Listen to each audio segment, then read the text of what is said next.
Hello hi नमस्कार, स्वागत है आप सभी का मैग्नेट ब्रेन्स पे। मेरा नाम आशीष कपलेश और आज हम बात करेंगे हमारे चैप्टर 2 एमसीक्यूज की। बेटे इससे पहले वाले सेशन में चैप्टर 1 के एमसीक्यूज हमने करे, कुछ थ्योरेटिकल टाइप के क्वेश्चंस हमें देखने को मिले तो हमने उस पर चर्चा करी थी। आज की जो कहानी है बेटा वो चैप्टर 2, जहां पे आपने थोड़ा, अगर आपको याद हो तो, एरर्स के बारे में समझा था, डायमेंशंस के बारे में समझा था, यूनिट्स के बारे में समझा था। तो इनके बारे में जब समझ चुके हो, जान चुके हो, तो भाई थोड़े सा सवाल भी कर लें इनके बारे में। तो चलिए भाई शुरू करते हैं कहानी को with the very first question. और पहला सवाल आपसे पूछता है the smallest value which is measured using an instrument. बेटा किसी भी इंस्ट्रूमेंट का इस्तेमाल करके जो सबसे छोटी वैल्यू आप मेजर कर सकते हो, किसी भी इंस्ट्रूमेंट का इस्तेमाल करके जो सबसे छोटी वैल्यू आप मेजर कर सकते हो उसको क्या कहते हैं? क्या उसको एब्सोल्यूट काउंट कहते हैं, क्या इसको लीस्ट काउंट कहते हैं, या उसको राउंड ऑफ कहते हैं, या फिर मिनिमम काउंट कहते हैं? तो सर जी, जब भी किसी इंस्ट्रूमेंट का हम इस्तेमाल करते हैं, अगर आपको याद हो तो उसके लिए एक चीज फाइंड आउट की जाती थी, उसका लीस्ट काउंट, जो कि बेसिकली बताता है कि वो साहब कम से कम कितनी रीडिंग कर सकता है। यानी कि सबसे छोटी वैल्यू जो आपका वो इंस्ट्रूमेंट फाइंड कर सकता है उसको कहते हैं उसका लीस्ट काउंट। यानी कि यहां पे भी जो सबसे छोटी वैल्यू मेरा डिवाइस ये बता सकता है, मेरा इंस्ट्रूमेंट ये जो बता सकता है, इसको कहते हैं बेटा क्या? Least count. तो मैं लीस्ट काउंट पे ताला लगा दूं। देखो भाई, एब्सोल्यूट काउंट वो नहीं होता, round of is the different thing बेटा। और मिनिमम काउंट तो होता ही नहीं कुछ, हमने लीस्ट काउंट पढ़ा है, मिनिमम काउंट थोड़ी पढ़ा हम लोगों ने। तो कोई भी इंस्ट्रूमेंट है ना, कोई सा भी हो सकता है, भले वो वर्नियर कैलिपर हो, स्क्रू गेज हो, कोई सा भी इंस्ट्रूमेंट जो होगा जो सबसे मिनिमम वैल्यू को रीड कर सकता है वो कहलाता है उसका लीस्ट काउंट। क्या बोलेंगे उसको? उसका लीस्ट काउंट। तो आपका पहले सवाल का जवाब है वो होगा बेटा लीस्ट काउंट। देखो भाई, इस टाइप के एमसीक्यूज आपके पास आएंगे जिसमें उसको कोई प्रमाण नहीं चाहिए इस बात का कि आपको आता है कि नहीं, वो बस ये देखना चाहता है कि आपने सही ऑप्शन पर टिक लगाया कि नहीं लगाया है। ठीक है, चलिए जी बेटा। सो आगे बढ़ते हैं अब हम लोग टू द नेक्स्ट क्वेश्चन। अगला सवाल हमसे क्या कहता है? Electron volt is a unit of. तो बेटा अब क्योंकि हमने इस चैप्टर में यूनिट्स के बारे में भी समझा है, तो अलग अलग फिजिकल क्वांटिटीज की वो यूनिट्स के बारे में आपसे पूछ सकता है। तो उसी में से एक ही फिजिकल क्वांटिटी आपको बतानी है जिसका यूनिट इलेक्ट्रॉन वोल्ट होता है। तो इलेक्ट्रॉन वोल्ट किसकी यूनिट होती है? क्या वो ल्यूमिनिसिटी की होती है, क्या वो फ्रीक्वेंसी की होती है, क्या वो फोर्स की होती है, या फिर वो एनर्जी की होती है? सर ये जो ल्यूमिनस इंटेंसिटी होती है ना, ल्यूमिनस इंटेंसिटी जो होती है उसकी यूनिट जो होती है वो कैंडेला रहते हैं हम लोग, है ना। ल्यूमिनस इंटेंसिटी जो होता है उसकी यूनिट कैंडेला जाती है। फ्रीक्वेंसी की जो यूनिट होती है बेटा वो हर्ट्ज होती है।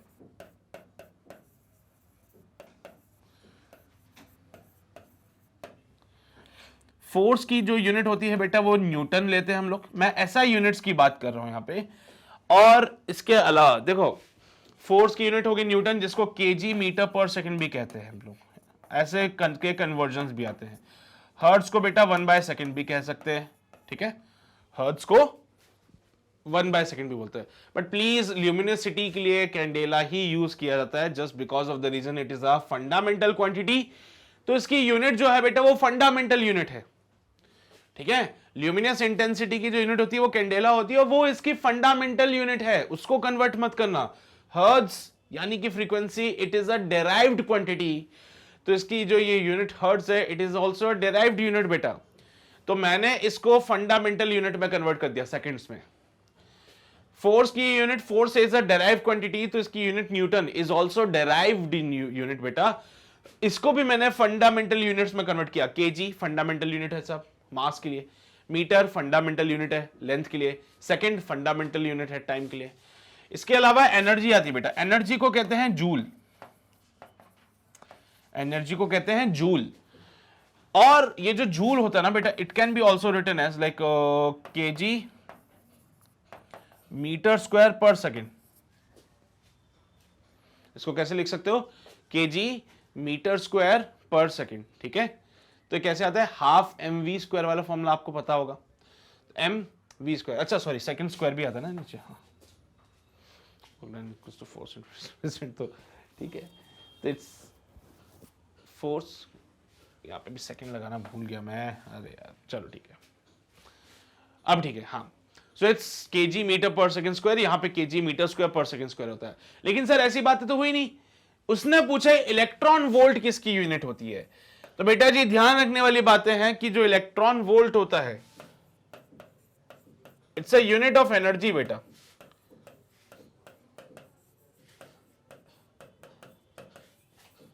बेसिकली जब हम इलेक्ट्रिकल एनर्जी की बातें करेंगे जो कि क्लास 12th में आएगा अगेन, वहां पे जब आप इलेक्ट्रिकल एनर्जी को डिस्कस करोगे तो मोस्ट ऑफ द टाइम हम प्रेफर करेंगे उसको इलेक्ट्रॉन वोल्ट में लिख दें, ठीक है। तो जहां पे भी कहानी चार्जेस के फॉर्मेट में आएगी, इलेक्ट्रिकल एनर्जी की फॉर्म में आएगी, वहां हम कोशिश करते हैं इलेक्ट्रॉन वोल्ट में लिख दें।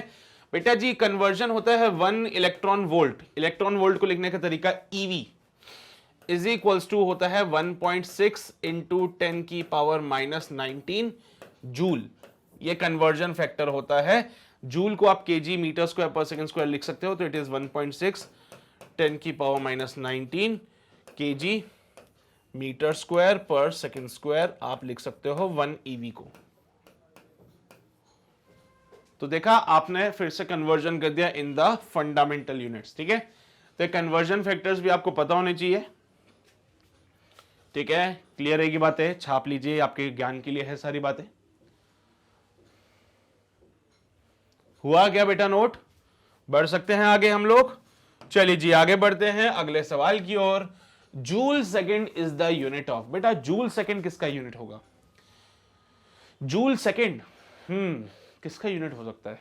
जूल सेकंड मतलब जूल बोले तो एनर्जी, सेकंड बोले तो टाइम, एनर्जी इनटू टाइम। अच्छा, जूल जो है बेटा वर्क की भी यूनिट होती है। तो बेसिकली जो भी आपके पास KG metre square per second square जब भी दिखेगा तो आप इसको जूल कह सकते हो बेटा। जब भी आपको कहीं पे KG metre square per second square भी दिखे आप इसको जूल कह देना। तो जूल जो होता है वो होता है 1 KG metre square per second square को 1 जूल कहते हैं बेटा। 1 KG metre square per second square को हम 1 जूल कहते हैं, ठीक है साहब। अब क्या करें इसमें फिर? अगर तुम्हें 1 जूल पता चल चुका है कितना होता है, तो जूल सेकंड यानी कि हमें चाहिए जूल सेकंड। जूल सेकंड कैसे मिलेगा यार? सर 1 सेकंड, देखो सुनो, अब सुनो। फोर्स को आप लोग क्या लिखते हो? फोर्स को लिखते हो सब न्यूटन, और न्यूटन जो होता है बेटा वो होता है केजी मीटर्स पर सेकंड स्क्वायर। जूल जो होता है बेटा होता है metre square per second square. तो बात नहीं बनने वाली है। अरे मान लो अगर मैंने मीटर से मल्टीप्लाई कर दिया, मीटर से डिवाइड कर दिया, तो इक्वेशन बनेगी KG metre square per second square into metre. Unit बनेगी बेटा जूल मीटर। जूल सेकंड नहीं बन रही, जूल मीटर बन रहा है इसमें, तो है ना। न्यूटन को लिखते बेटा केजी मीटर पर सेकंड स्क्वायर। अगर मैं मीटर से मल्टीप्लाई कर दूं, मीटर से डिवाइड कर दूं, तो इक्वेशन बनती KG metre square per second square, लेकिन साथ में मीटर आ रहा है, यानी कि 1 न्यूटन को जूल मीटर लिख सकते हैं, पर यह मांग रहा है जूल सेकंड। तो फोर्स तो नहीं हो सकता साहब इसका। एनर्जी की बातें कर नहीं सकते, एनर्जी खुद जूल होता है साहब। अब इसमें सेकंड कहां से लेके आओगे साथ में? एनर्जी तो हो नहीं सकता सर, एनर्जी की तो खुद की यूनिट जूल होती है। पावर क्या होता है बेटा? पावर होता है एनर्जी अपॉन टाइम। पावर जो होता है वो होता है एनर्जी अपॉन टाइम। एनर्जी बोले तो जूल पर सेकंड, तो joule upon second is the power, पर वो जूल सेकंड मांग रहा है। जूल अपॉन सेकंड पावर होता है और ये मांग रहा है जूल सेकंड, तो ये भी नहीं हो सकता है। बचा सिर्फ एक ही ऑप्शन जो कि एंगुलर मोमेंटम का है। सर ये एंगुलर मोमेंटम होता क्या है? तो बेटा जी एंगुलर मोमेंटम को कहते हैं जब भी कोई पार्टिकल सर्कुलर पाथ पे मूव करता है, सर्कुलर मोशन करता है, तो वहां पे उसके पास जो मोमेंटम आता है that's called the angular momentum. Simple भाषा में अभी जो आपको समझना चाहिए, ठीक है। बाकी जब आप इसको रोटेशन पढ़ेंगे तो रोटेशन में अच्छे से समझेंगे कि एंगुलर मोमेंटम होता क्या है बेसिकली। अभी बस इतना सा समझिए कि भैया अगर कोई भी मूविंग ऑब्जेक्ट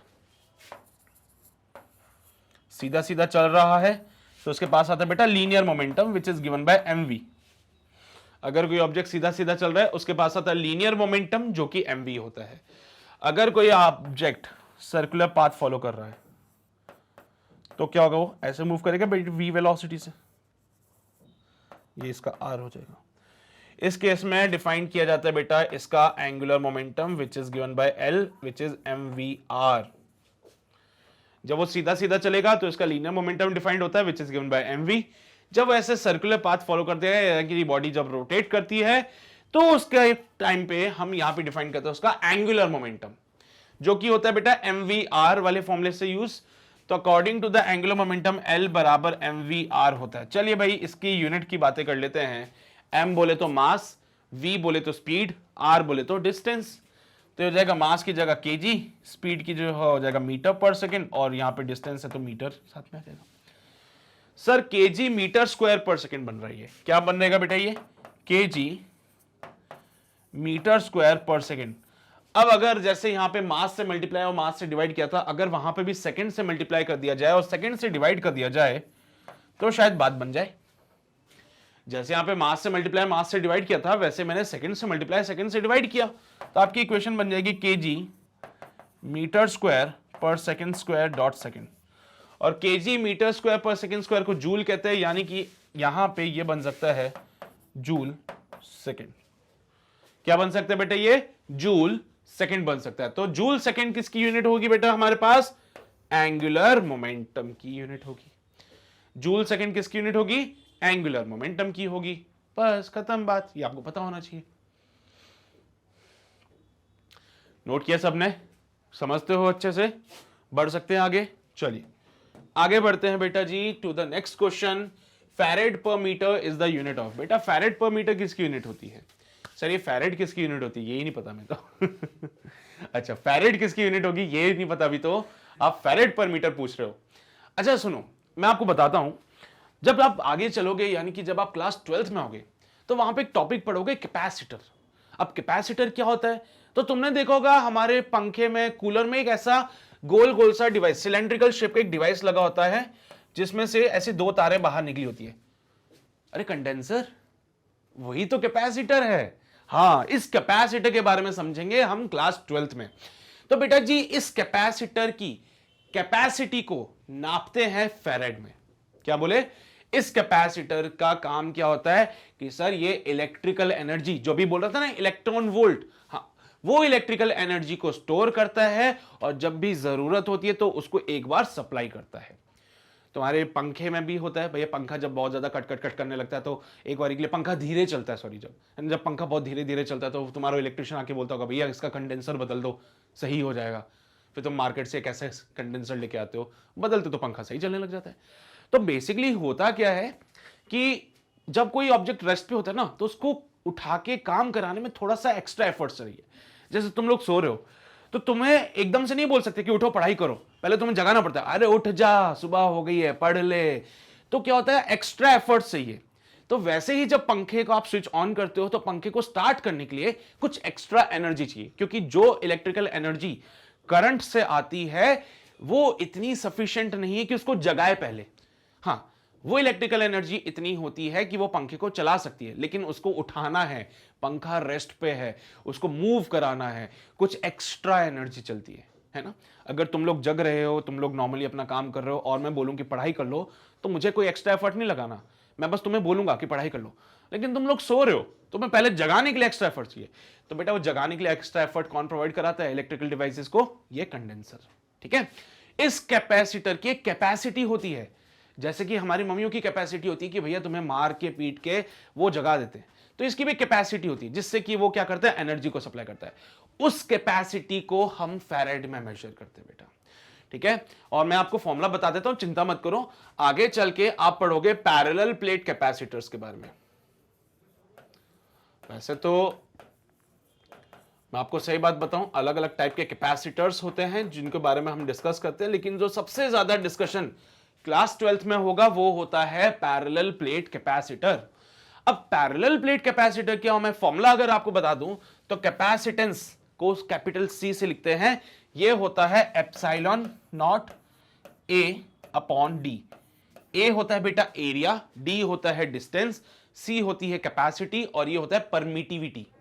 और ये क्या बोल रहा है, farad per metre is the unit of luminosity, wavelength, permittivity या फिर इनर्शिया। सर जी ये कैपेसिटेंस है, यानी कि ये जो है फैरेड, ये परमिटिविटी होती है, ये होता है मीटर स्क्वायर और अपॉन में आता है बेटा मीटर। सर ये एरिया किसका लेना होता है, एक्चुअली जब आप बात करते हो बेटा पैरेलल प्लेट कैपेसिटर की, तो बेसिकली आपके पास यहां पे दो प्लेट्स आती हैं जो कि एक दूसरे के पैरेलल रखी होती हैं। जब भी हम बात करते हैं बेटा पैरेलल प्लेट कैपेसिटर की, तो आपको मिलती हैं यहां पे दो प्लेट्स जो कि एक दूसरे की क्या होती है बेटा, पैरेलल रखी होती है। तो ये है प्लेट का एरिया ए, दोनों प्लेट्स के बीच का जो सेपरेशन होता है बेटा उसको डी कहते हैं। दोनों प्लेट्स के बीच का जो सेपरेशन होता है उसको डी कहते हैं। तो बेटा कैपेसिटेंस को लिखा फैरेड में, इसको एज इट इज लिख दिया, एरिया बोले तो मीटर स्क्वायर, डी बोले तो मीटर, मीटर से मीटर मर जाएगा, मीटर नीचे आएगा, तो यहां पे ये होता है बेटा farad per metre. It is the unit of बेटा परमिटिविटी, इसको क्या बोलते हैं, परमिटिविटी कहते हैं इसको।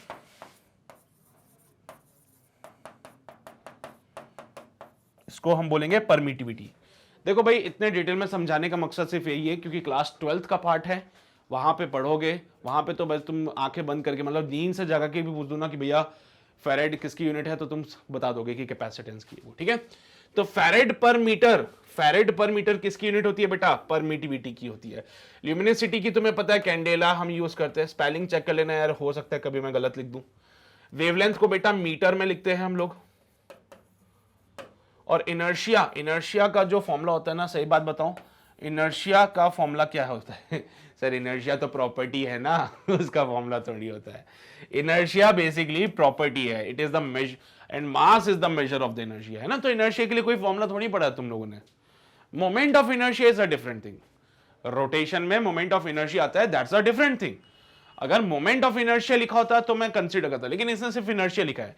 Inertia is the property of the body, कोई फॉर्मूला नहीं है उसका, है ना। तो यहां पे ये तो हो नहीं सकता, मतलब ये नहीं है, ये भी नहीं है और ये भी नहीं है। इनर्शिया प्रॉपर्टी होती है बॉडी की बेटा, जिसकी वजह से वो अपने स्टेट ऑफ रेस्ट को या फिर स्टेट ऑफ मोशन को कंटिन्यू रखता है। मेरी बात समझ रहे हो तुम लोग। So this is all about this question, फटाक से इसको नोट कर लीजिए, फिर हम आगे बढ़ते हैं हमारे अगले सवाल पे। हो गया बेटा नोट, समझते हो बातें। चलो जी आगे बढ़ते हैं, अब हम लोग हमारे अगले सवाल पे आते हैं। बोलता है what are the dimensions of the kinetic energy, sorry dimension of the kinetic energy is same as that of. Kinetic energy का जो डायमेंशन होगा वो सेम है किसके साथ, एक्सेलरेशन के साथ, वेलोसिटी के साथ, वर्क के साथ या फिर फोर्स के साथ। सो काइनेटिक एनर्जी का जो डायमेंशन है वो किसके साथ सेम होगा, सो सबके लिए फाइंड आउट करना पड़ेगा। एक्सेलरेशन होता है बेटा वेलोसिटी अपॉन टाइम, सही बात बोली sir, actually it is change in velocity upon time interval. हाँ अब सही बोला, एक्सेलरेशन होता है change in velocity upon time interval. लेकिन सर जब यूनिट्स की बात आएगी तो चेंज इन वेलोसिटी का भी यूनिट वही होता है जो वेलोसिटी का होता है। पर सर रुको, हमें तो डायमेंशन चाहिए। डायमेंशन पता है बेटा फॉर्मूला कैसे लिखते हैं, एमएलटी के टर्म्स में। वेलोसिटी को लिखते हैं बेटा, अगर आपको याद हो एल टी माइनस का 1, अब ये आपको पता होना चाहिए कि वेलोसिटी को लिखने का तरीका। टाइम को लिखते हैं बेटा टी, वेलोसिटी को लिखते हैं एल टी माइनस 1, टाइम को लिखते हैं बेटा टी। सॉल्व करोगे तो यहां से एक्सेलरेशन मिलेगा एल टी माइनस का 2, ये एक्सेलरेशन का डायमेंशन है। वेलोसिटी का पता चल ही चुका है, it is L T minus का 1। वर्क का हो फॉर्मूला होता है बेटा फोर्स इंटू डिस्प्लेसमेंट, वर्क का फॉर्मूला होता है फोर्स इंटू डिस्प्लेसमेंट। तो फोर्स का डायमेंशनल फॉर्मूला होता है एमएलटी माइनस का 2 होता है बेटा फोर्स का डिस्प्लेसमेंट डायमेंशनल फॉर्मूला, और डिस्प्लेसमेंट का होता है एल। फोर्स का dimensional formula MLT minus 2, displacement का डायमेंशनल फॉर्मूला एल। तो यहां से जो डायमेंशनल फॉर्मूला बनता है वर्क का वो ml2t माइनस का 2 बनता है। और बेटा फोर्स का तो अभी पता चल ही चुका है, it is ml t minus का 2। बेटा ये आपको पता होना चाहिए, कहां से है सर, फोर्स का फॉर्मूला तुम्हें पता है, मास इंटू एक्सेलरेशन होता है फोर्स का फॉर्मूला। तो मास इंटू एक्सेलरेशन से m की जगह a और एक्सेलरेशन का lt माइनस 2, lt माइनस 2 गया, m का तो कैपिटल m आ गया बेटा और एक्सेलरेशन का lt माइनस 2 आ गया, तो ये फोर्स का डायमेंशन। अब रही बात काइनेटिक एनर्जी की, तो सर काइनेटिक एनर्जी जो होता है वो होता है half mv square. Kinetic energy is half mv square. और साहिब जब kinetic energy half mv square होता है तो हाफ का तो कोई डायमेंशन नहीं होता भैया, न्यूमेरिकल का कोई डायमेंशन नहीं होता। मास की जगह कैपिटल M, वेलोसिटी का lt माइनस 1, वेलोसिटी का lt माइनस 1 और इसका स्क्वायर। सॉल्व करा तो m L2 T माइनस का 2। ये काइनेटिक एनर्जी का डायमेंशनल फॉर्मूला किसके साथ मैच करता है? काइनेटिक एनर्जी का डायमेंशनल फॉर्मूला किसके साथ मैच करता है सर? ये मैच करता है वर्क के साथ। So this is the final answer, है ना? सिंपल सा question. So this is all about this question. जल्दी से छाप लो फटाफट से, फिर हम आगे बढ़ते हैं अगले सवाल की ओर। समझते हो बेटा? बढ़ सकते हैं आगे? चलो तो आगे बढ़ेंगे हमारे अगले सवाल पे। The symbol to represent the amount of substance. Oh, amount of substance को किस सिंबल से रिप्रेजेंट करते हैं बेटा? अमाउंट ऑफ सब्सटेंस को किस सिंबल से रिप्रेजेंट करते हैं? के बोले तो आपको तो पता ही होगा, केल्विन। सब टेम्परेचर के लिए काम आता है, ये याद आ रहा है कुछ? के बोले तो केल्विन टेम्परेचर के लिए काम आता था। ए बोले तो एम्पियर करंट के लिए काम आता है सर, इलेक्ट्रिक करंट के लिए।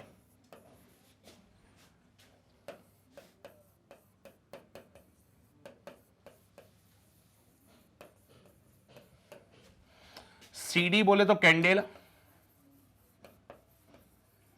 Luminous intensity.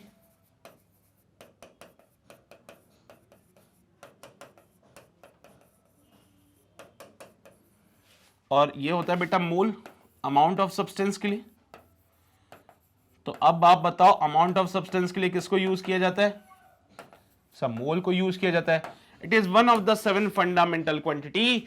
तो भैया ये तो डायरेक्ट याद वाली बातें होती चाहिए, ये तो सारी याद रखने वाली बातें है, because all of these are the 7 among the 7 fundamental quantities. ये जो 4 की 4 यूनिट्स हैं बेटा, ये kelvin, ampere, candela, mole, these are among the 7 fundamental units. ठीक है, तो 7 फंडामेंटल यूनिट्स में से ये है, इनके बारे में तो सबको पता होता है, तुम्हें भी पता था। तो बेशक बिल्कुल सही बोल रहे हो कि डी ऑप्शन इसका सही हो जाएगा बेटा। सो अमाउंट ऑफ सब्सटेंस, मोल, ये हमारा फाइनल आंसर हो गया। समझते हो तुम लोग? चलो भाई, तो आगे बढ़ते हैं। बोला जाता है 1 यार्ड इन एसआई यूनिट। बेटा एसआई यूनिट में पहली बात तो यार्ड किसकी यूनिट होती है ये आपको पता होना चाहिए।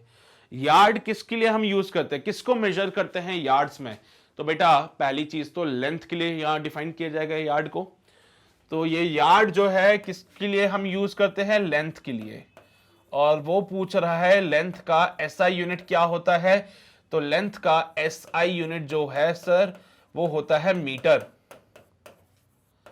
लेंथ का एसआई यूनिट होता है मीटर। तो जहां जहां आपको किलोमीटर दिख रहा है वो तो हम कंसीडर नहीं करेंगे भाई, हम कंसीडर करेंगे सिर्फ मीटर्स वालों को। तो जहां जहां किलोमीटर से वो कंसीडरेबल नहीं होता है, हम कंसीडर करते हैं मीटर को। अब आता है बेटा ज्ञान की बात। अब आती है बेटा ज्ञान की बात, और ज्ञान की बात सिर्फ इतनी सी है कि जो 1 यार्ड होता है that will be equivalent to 0.9144 metre.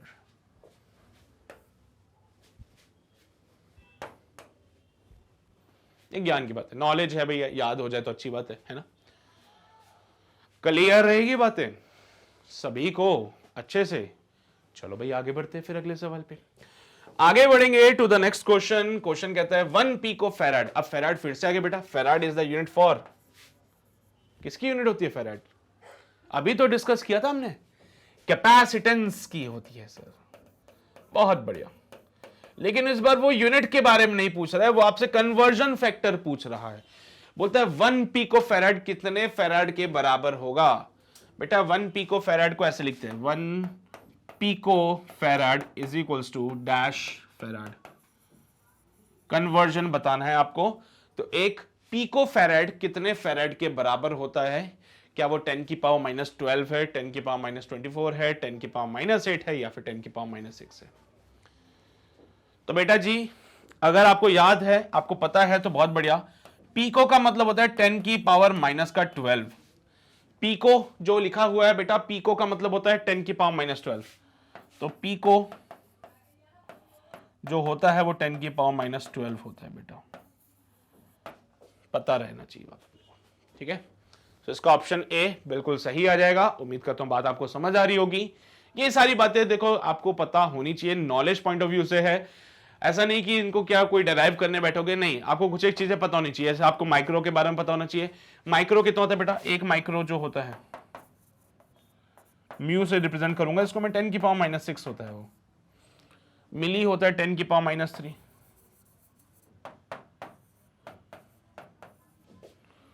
तो इनके बारे में आपको थोड़ा बहुत नॉलेज होना चाहिए, क्योंकि ये फिजिक्स में आगे चल के बहुत काम आते हैं, कन्वर्जन फैक्टर्स। आपको पता होना चाहिए पिको फैरेड कितना, पिको कितना होता है, आपको पता होना चाहिए माइक्रो कितना है, आपको पता होना चाहिए मिली कितना है ना। तो वो मिलीमीटर बोलते कुछ लोग, तो मिलीमीटर का कन्वर्जन मीटर्स में पता होना चाहिए। तो ये सारी बातें हैं बेसिकली, ठीक है। तो आई थिंक क्लियर है सारी बातें। तो आगे बढ़ सकते हैं हमारे अगले सवाल की ओर। अगला सवाल है बेटा, torr is the unit of. Torr किसकी यूनिट होती है ये आपको बताना है। तो भैया torr is the unit of pressure, volume, density और फ्लक्स।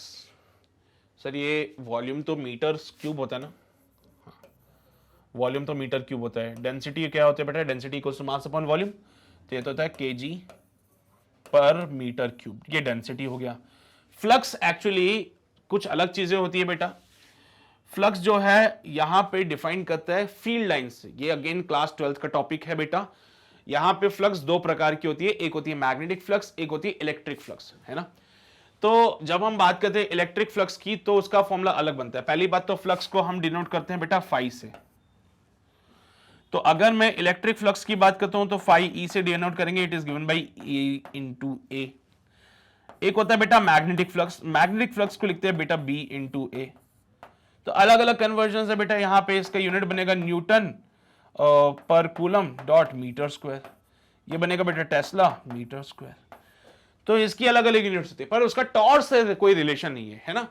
तो डेंसिटी नहीं है, वॉल्यूम नहीं है, फ्लक्स नहीं है, torr is the unit of pressure. और ये इसकी ऐसा यूनिट नहीं है, torr is just the unit of pressure. बेटा ये प्रेशर की यूनिट होती है, कन्वर्जन फैक्टर आता है 1 टॉर जो होता है, इट इज अप्रोक्सीमेटली 133.32 पास्कल, ठीक है। So it is something like 133.32 pascal होता है, जिसको क्या फर्दर ऐसे लिख सकते हो 133.32 न्यूटन पर मीटर स्क्वायर। ये 1 टॉर के बराबर होता है बेटा। सो कन्वर्जन फैक्टर्स आपको थोड़े बहुत पता होने चाहिए। Torr is the unit for pressure, this is not the SI unit, कोई और फॉर्म ऑफ यूनिट है जिसको कि हमने एसआई के साथ जब कन्वर्ट किया। सो एटलीस्ट इतनी वैल्यू आती है, एक बार आप चेक कर लीजिएगा इसको फिर भी, ठीक है। बाकी हाँ 133.32 करके ही कुछ वैल्यूज है इसकी, जो कि इन टर्म्स ऑफ पास्कल, जो कि इसकी एसआई प्रेशर की एसआई यूनिट होती है, ठीक है। सो टॉर से पास्कल का कन्वर्जन पता है, बाकी फ्लक्स अलग अलग प्रकार के होते हैं। क्लास 12 का पार्ट है, चिंता मत करना इसको लेके, ये सब पढ़ेंगे बाद में अपन लोग, ठीक है। क्लियर रहेगा बेटा। वैसे फ्लक्स के लिए वेबर भी यूज करते हैं हम लोग, तो वेबर भी आप कंसिडर कर सकते हो यहाँ पे, ठीक है। Weber is the unit for flux, तो वो आप देख सकते हो। देख लो भाई जल्दी से, फिर आगे बढ़ते हैं हम लोग। चलिए भाई ये सारी बातें हो चुकी है कंप्लीट, आगे बढ़ते हैं to the next question. The unit of the specific resistance is. अब भाई स्पेसिफिक रेजिस्टेंस का यूनिट पूछ लेता है, तो स्पेसिफिक रेजिस्टेंस होता क्या है? इट्स एक्चुअली रेजिस्टेंस का जब हम फॉर्मूला लिखते हैं बेटा, तो आपने शायद पढ़ा होगा रो एल बाय ए करके। ऐसी मैं उम्मीद कर रहा हूं कि आपने फॉर्मूला जरूर पढ़ा होगा। आर रेजिस्टेंस होता है, एल लेंथ होता है, ए एरिया होता है, और इसको बेटा या तो रेजिस्टिविटी कहते हैं या फिर स्पेसिफिक रेजिस्टेंस कहते हैं।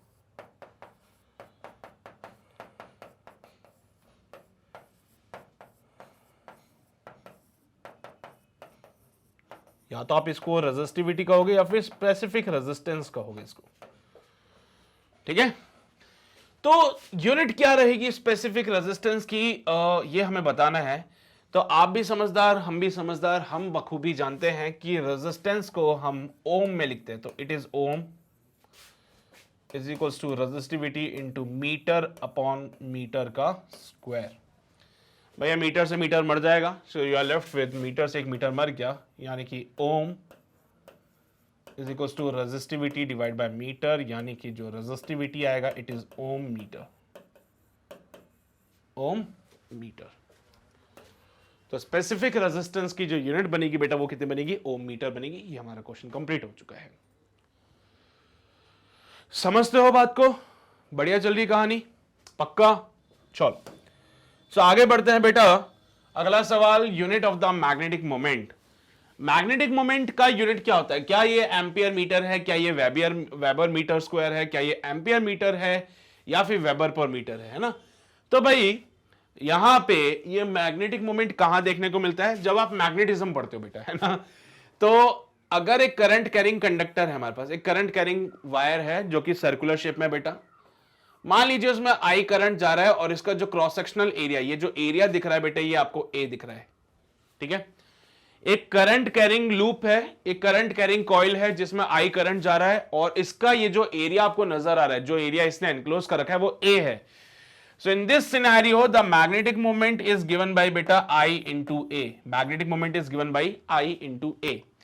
क्या बोला सर? एक सर्कल, एक लूप, एक कॉइल जिसमें करंट I फ्लो कर रहा है, अगर इसका ये एरिया A है तो the magnetic moment is given by I into A।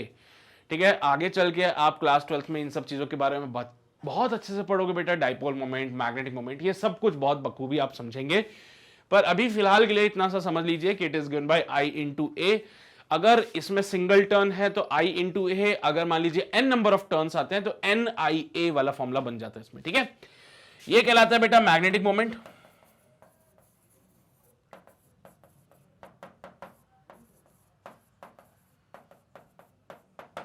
ये कहलाता है M बोले तो मैग्नेटिक मोमेंट। बेटा इसका यूनिट क्या रहेगा? I बोले तो करंट, ये आता है सर एम्पियर्स में, और A बोले तो एरिया जो कि आता है मीटर स्क्वायर में। सो मैग्नेटिक मोमेंट की जो यूनिट बनती है बेटा वो कितनी बनती है? Ampere metre square. कितना बनेगा बेटा? एम्पियर मीटर स्क्वायर, जो ऑप्शन ए में मुझे दिख रहा है, और यही हमारा फाइनल आंसर भी है इसका। You are getting my point बेटा? मैग्नेटिक मोमेंट की जो यूनिट बनेगी it will be your ampere metre square. It's ampere metre square. अब सही है, ठीक है? क्लियर रहेगा बेटा सबको? बढ़े आगे, चलो आगे बढ़ते हैं बेटा। अगला सवाल, the magnitude of the difference between the individual measurement and the true value. बेटा इंडिविजुअल मेजरमेंट और जो ट्रू वैल्यू है उसका डिफरेंस का जो मैग्नीट्यूड होता है वो क्या कहलाता है? क्या वो एब्सोल्यूट एरर कहलाता है, क्या वो रिलेटिव एरर कहलाता है, क्या वो परसेंटेज एरर कहलाता है, या फिर नन ऑफ दीज? मान लीजिए आपने किसी चीज को मेजर किया। अब ऑब्वियस ही बात है भैया, जब भी हम कोई मेजरमेंट करते हैं, जब भी हम कोई एक्सपेरिमेंट करते हैं, तो सिर्फ ऐसा नहीं होता ना एक बार करके छोड़ दिया, इसके 4-5 बार आप रीडिंग लेते हो, एटलीस्ट 3 बार तो रीडिंग लेते ही लेते हैं इसकी हम ना। सो सर जी हमने 3 से 4 बार रीडिंग ली, और इंडिविजुअल रीडिंग को जब उसके ट्रू वैल्यू से माइनस कर दिया गया और उसका मैग्नीट्यूड लिया गया, तो हमें क्या मिलता है वहां पे? हमें वहां पे क्या मिलता है? तो सर उस केस में हमें मिलता है absolute error, because absolute error जो होता है वो होता है बेटा ट्रू वैल्यू माइनस रीडिंग।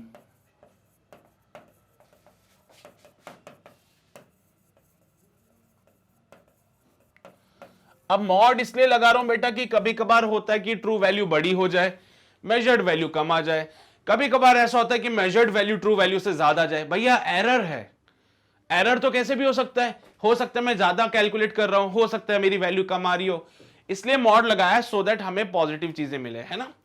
तो it is called absolute error बेटा। इसको क्या बोलते हैं? एब्सोल्यूट एरर कहते हैं। अच्छा सर रिलेटिव एरर क्या होता है फिर?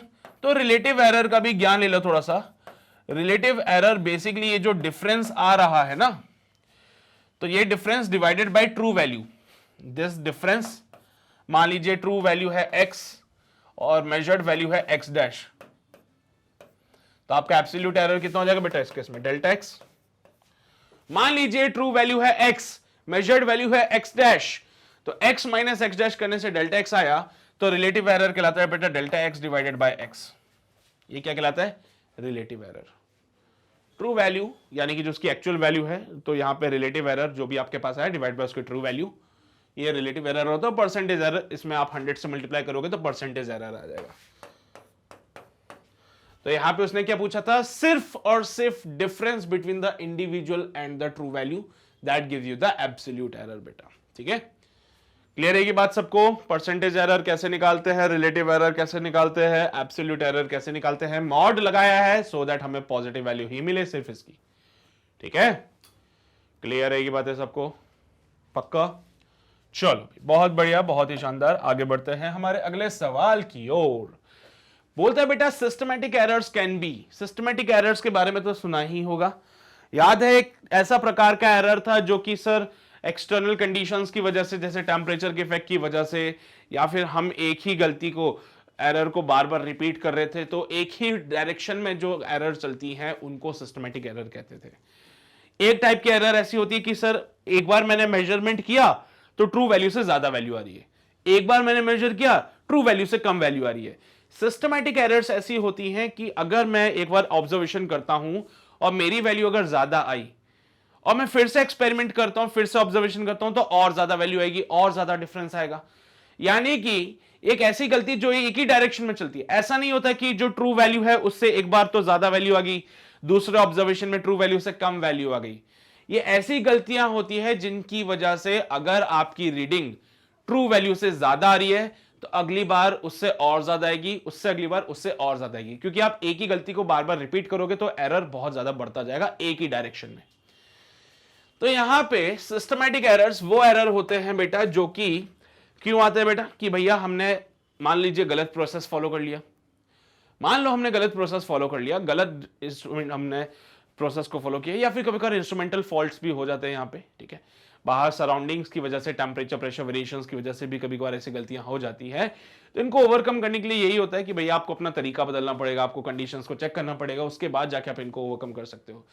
तो सिस्टमैटिक एरर्स जो होती है, दीज एरर्स आर लाइक जो कि एक ही डायरेक्शन में है, ठीक है।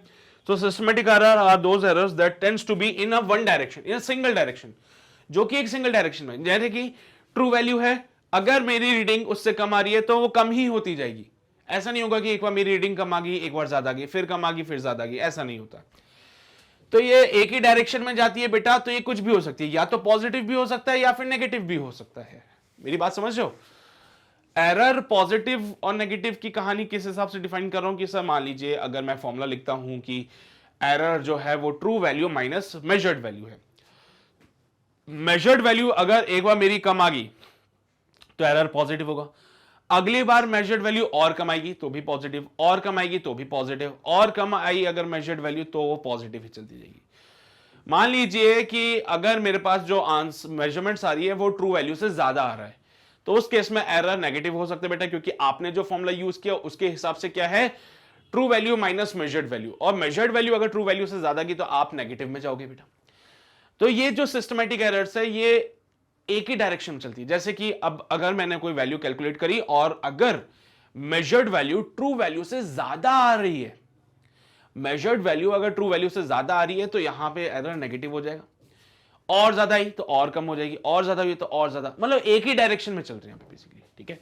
ऐसा नहीं होता। तो यहां पे सिस्टमैटिक एरर जो है एक ही डायरेक्शन के होते हैं। अब वो पॉजिटिव भी हो सकता है, नेगेटिव भी हो सकता है, दोनों पॉसिबिलिटीज हैं यहां पे, ठीक है।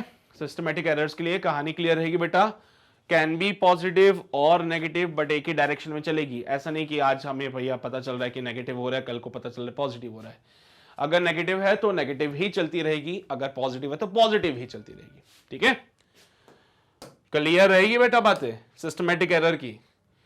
आगे बढ़ते हैं बेटा, अगला सवाल बोलता है विच इज डायमेंशनलेस। इनमें से कौन कौन डायमेंशनलेस है बेटा? डायमेंशनलेस कैसे लिखा जाता है? अगर साहब आपको मिल जाए m का पावर 0, l का पावर 0, t का पावर 0, तो ये कहलाता है डायमेंशनलेस, ठीक है। अगर आपको इन सब का पावर 0 मिलता है या फिर आपको सब काटने के बाद 1 मिल जाए तो आप समझ जाओ इट इज डायमेंशनलेस।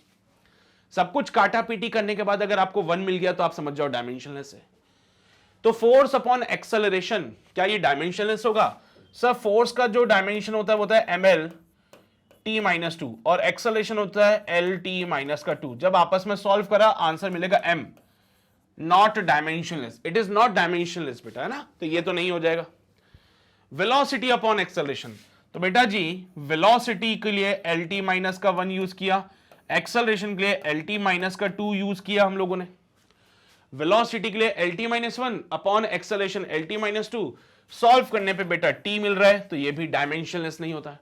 डायमेंशनलेस कब होगा? जब यहां तो आपको m का पावर, l का पावर, t का पावर, सबका पावर 0 मिल जाए या फिर आपको 1 मिल जाए। अगला केस होता है बेटा एनर्जी का। एनर्जी का डायमेंशन आप जानते हो, काइनेटिक एनर्जी के लिए अभी सॉल्व किया था, ml2t माइनस का 2 मिलता है। वर्क का होता है बेटा फोर्स इंटू डिस्प्लेसमेंट, जो कि अगेन ml2t माइनस 2 होता है। बेटा ये एक सारा पार्ट कट जाएगा, कटने के बाद you will get the answer 1, यानी कि ये डायमेंशनलेस हो गया, यानी कि एनर्जी और वर्क का रेशियो डायमेंशनलेस होता है। एक बार साहब वॉल्यूम और एरिया का भी कर लो। वॉल्यूम का होता है L क्यूब, एरिया का होता है L स्क्वायर, ये यहां सॉल्व करोगे तो L बनेगा, ये भी नहीं हो पाएगा फिर। तो डायमेंशनलेस कौन कौन होगा बेटा? एनर्जी और वर्क का रेशियो।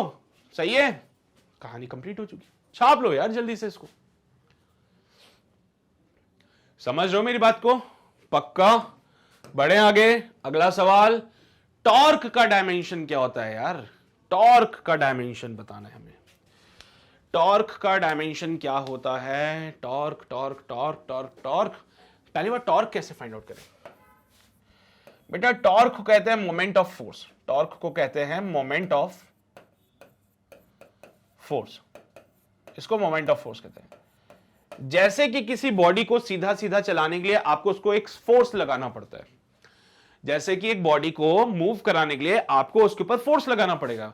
भैया अगर आपकी गाड़ी खराब हो जाती तो आप फोर्स लगाते हो गाड़ी पे ताकि वो मूव करे आगे की तरफ। वैसे ही बॉडी को अगर आपको रोटेट करवाना है, जैसे कि मान लीजिए आप पार्क में गए होंगे, पार्क में जब आप जाते हो तो ऐसे गोल गोल सा झूला होता है जो गोल रोटेट करता है। देखा है कभी किसी ने ऐसा झूला? इस टाइप का एक झूला होता है बेटा, देखा है कभी? ऐसे ऐसे घूमता रहता है, इस एक्सिस के बाद ऐसे गोल गोल घूमता है वो। देखा है ऐसा झूला है? ऐसे घूमता रहता है, यहां पे स्टैंड पे लगा होता है वो, यहां ऊपर बैठ जाओ और गोल गोल घूमता रहता है। तो कह रहे हैं कि भैया यहां पे ये जो झूला है इसको घुमाने के लिए आप क्या करते हो? इसके ऊपर भी एक फोर्स तो लगाते हैं, लेकिन वो कुछ अलग प्रकार का फोर्स होता है। अगर मैं बोलूं कि एक बॉडी को घुमाना है तो उसके ऊपर जो फोर्स लगाया जाता है वो कुछ इस प्रकार से लगाया जाता है कि वो इस बॉडी के ऊपर या इस रेडियस के साथ वो कैसा हो बेटा? परपेंडिकुलर हो, तो ही बॉडी रोटेट कर सकती है। मान लीजिए पार्टिकल है, इसको घुमाना है,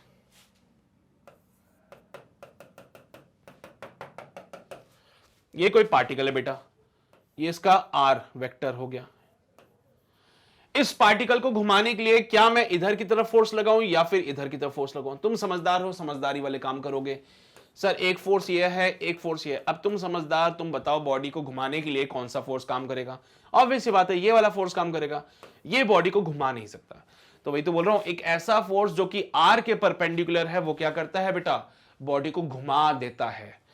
तो ये बेसिकली टॉर्क कहलाता है बेटा। सो टॉर्क को डिनोट करते हैं टाउ। टाउ इस टर्म से it is given by R vector cross F vector. So torque एक वेक्टर क्वांटिटी होता है बेटा जो कि R vector cross F vector से मिलता है। पर हमें तो सिर्फ डायमेंशन चाहिए टॉर्क का, तो बेटा जी आर बोले तो डिस्टेंस, डायमेंशन एल, एफ बोले तो फोर्स, डायमेंशन हो जाएगा ml t माइनस 2।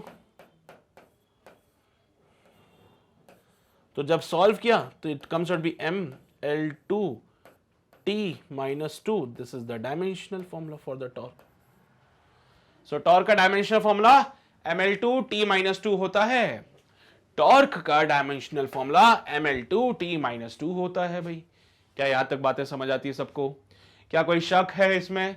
क्या कोई परेशानी है इसमें? अगर नहीं है तो भाई जल्दी से इसको देख लो, फिर हम आगे बढ़ते हैं। हुआ बेटा ये सारी बातें नोट सभी के? ऑलराइट, सो आगे बढ़ते हैं, आगे बढ़ेंगे और खत्म करेंगे इस सेशन को। सो बेटा जी यहां पे हमारे ये जो सवाल हुए कंप्लीट हुए, और उम्मीद कर रहा हूं कि बातें आपको समझ आ रही होगी, क्वेश्चंस आपसे बन रहे होंगे। जैसे कि मैंने पहले भी कहा था, फिजिक्स में तो भैया क्वेश्चन भी सिखाता है। तो जो क्वेश्चन आपसे नहीं बना उसके लिए कभी उदास मत होना, उसके लिए कभी परेशान मत होना। यह जरूर समझ लेना कि अगर वो क्वेश्चन आपसे नहीं हुआ, यानी कि कुछ ऐसी बात है जो आपको नहीं पता, और ये क्वेश्चन आपको वो बात जरूर बताएगा। तो जब भी आपसे क्वेश्चन सॉल्व नहीं हो फिजिक्स में, तो अक्सर बच्चे क्या होते हैं? परेशान हो जाते हैं, अरे सर इसका क्वेश्चन ही नहीं हो। तुम्हारी दिक्कत नहीं है, मतलब सबके साथ होता है भाई। बहुत से बच्चों के मैसेजेस आते हैं मेरे पास, बोलते हैं सर क्वेश्चन ही नहीं हो रहा, सर ये क्वेश्चन ही नहीं बना मुझसे। फिर उनको बताते हैं कि भाई देखो इस क्वेश्चन में ये था, फिर बोलते हैं अरे ऐसा, ये तो मैंने सोचा ही नहीं। यही चीज, बच्चे ने वो चीज नहीं सोची इसलिए क्वेश्चन नहीं बना, लेकिन उस क्वेश्चन को सॉल्व करने के बाद अब उसके दिमाग में वो बात फिट हो चुकी है, उसको पता है कि अगर ऐसा क्वेश्चन आएगा तो उसको कैसे सॉल्व करना है। तो यही बात तो आपके लिए भी एप्लीकेबल है बेटा कि अगर कोई क्वेश्चन ऐसा हो जिससे आपसे नहीं बना तो उसके लिए कभी भी उदास मत होना, उसके लिए कभी भी परेशान मत होना, क्योंकि वो क्वेश्चन जरूर जरूर जरूर आपको कुछ सिखाएगा। तो उससे सीख लीजिए और आगे के क्वेश्चंस को बढ़िया तरीके से सॉल्व कीजिए, ठीक है। बाकी भाई साहब वीडियो देखना है तो हमारे ऑफिशियल वेबसाइट पे आइए www.magnetbrains.com, जहां पे सारी की सारी वीडियोस हमने प्रॉपर सीक्वेंस में चैप्टर वाइज अरेंज करके रख दिया और ये सारी आपके लिए फ्री है बेटा, यानी कि कितने बार भी देखो, कितने लोगों को भी दिखाओ, कोई दिक्कत नहीं है, कोई रोक टोक नहीं होगी, ठीक है। बाकी भाई साहब कोई समस्या परेशानी हो तो प्लीज उसको कमेंट सेक्शन में लिख देना, सो दैट उसका समाधान दे सके हम आपको, राइट। और बेटा जी अपने दोस्तों तक ये बातें जरूर पहुंचा देना, उनको बोल देना कि अगर तुम्हें भी एमसीक्यूज की प्रैक्टिस करनी है तो सीधा चले आओ कहां पे, मैग्नेट ब्रेन्स, क्योंकि यहां पे धमाकेदार धांसू सेशंस हो रहे हैं एमसीक्यूज पे, ठीक है। चलिए भाई, तो मिलते हैं आपसे अगले सेशन में, तब तक अपना ध्यान रखो, पढ़ाई करते रहो, ऑल द वेरी बेस्ट।